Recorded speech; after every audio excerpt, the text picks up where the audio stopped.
Okay guys, this is a 2001 Mazda MPV with a 3.0 in.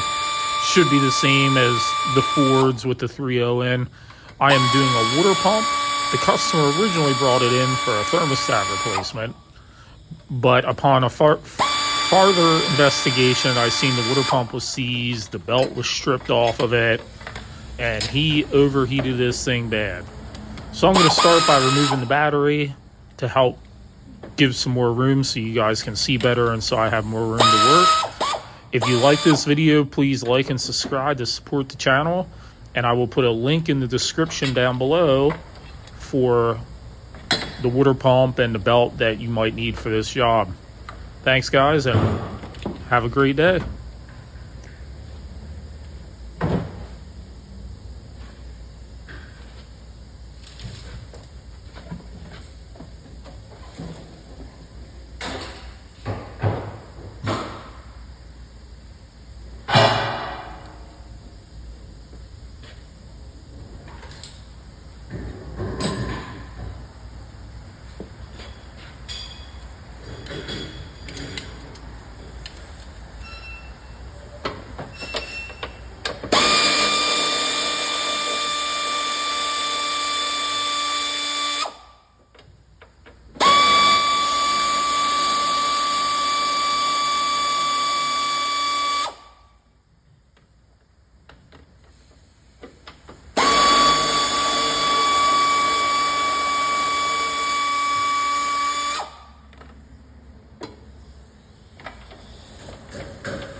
Okay guys, I got the battery hold down out.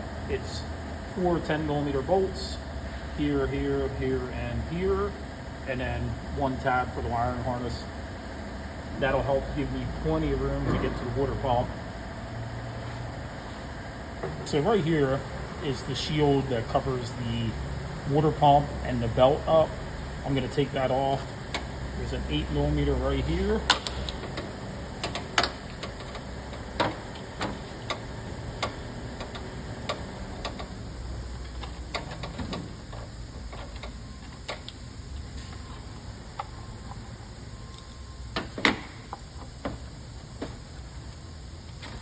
And there's an 8mm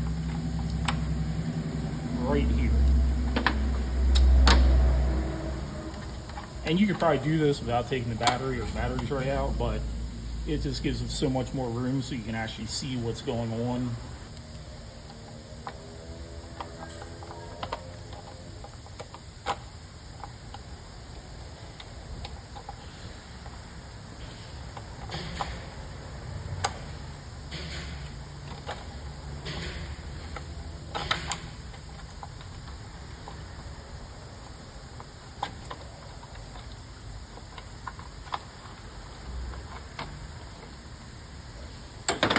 Okay guys, so this shield, like I said, 2 8mm bolts, and then there's a part right here that has a couple wires running through. You just lift it up and pull the wires out. So here you can see the shredded belt, and this water pump is driven by the camshaft, and then the water pump, the tensioner is right here. That's free. And then the water pump is down there, and that is completely locked up. So I can't really get it on camera very well, but here's what the water pump looks like. There's 8mm bolts. Now, one of the little tricks I learned doing this for the last 25 years is if you don't have enough leverage, just get a extension with a socket on, doesn't matter what size it is. and then you can use that to break it loose and give you a lot more leverage.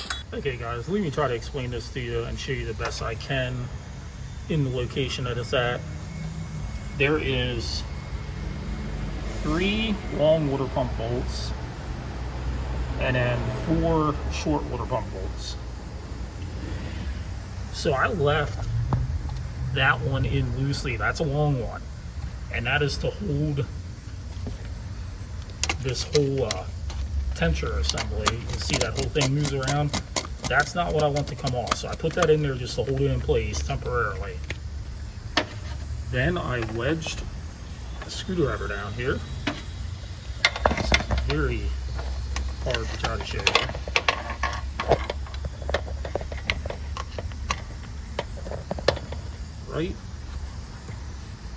Right down there's the spot I want.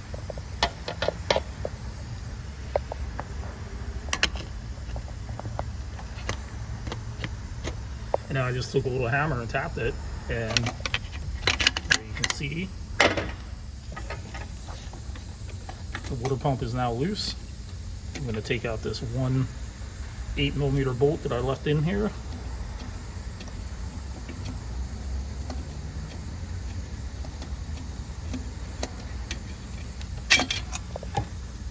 There's the 1 long bolt that I left in. And now I might need 2 hands for this, but I should be able to fish that water pump out of there. Okay guys, here's the old water pump. As you can see, it is clearly locked up. It came out of there with a little bit of fishing. Took a little bit of fishing to get it out. There's the new water pump. Now I'm gonna sneak down in there with a scraper and clean all the old gasket material off. All right guys, what I'm gonna do here, I'm just putting a very, very thin layer of RTV, very thin layer. And the only reason why I'm doing this is to help hold this gasket in place while I'm trying to install it. I don't want that thing shifting all around while I'm trying to put it in there. Just make sure all the holes are lined up. And I mean a very thin layer of it. You don't need a lot. Okay guys, I'm trying to make this so you can see it. I'm putting the belt back on. I had the belt around the water pump. I had the belt around the tensioner. And the tensioner doesn't really have a bolt, so I'm just using a pry bar. It's not that stiff. And I should be able to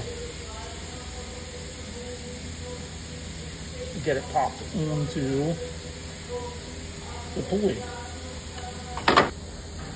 Alright guys, so this belt for some reason fits on godly tight.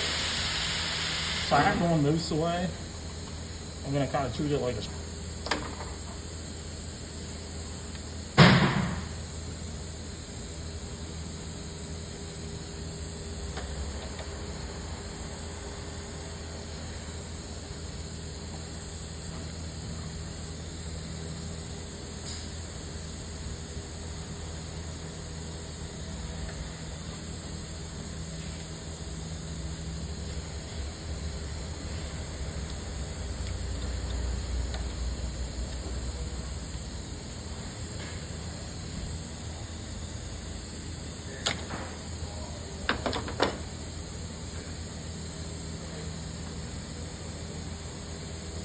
Alright guys, there we are, the belt's back on. Okay guys, so the cover's back on, all the wires are back in place. Now I just need to throw the battery tray back in and we'll get it fired up. Okay guys, so the water pump is done. Here's the old one, completely seized up, junk. I'm just running it with the radiator cap off. Keep an eye on the coolant level. I'm gonna wait until the upper radiator hose gets hot, and then I know it's all bled out. Pretty easy job. I'm gonna guess with hand tools, 45 minutes to an hour. If you liked the video, please like and subscribe.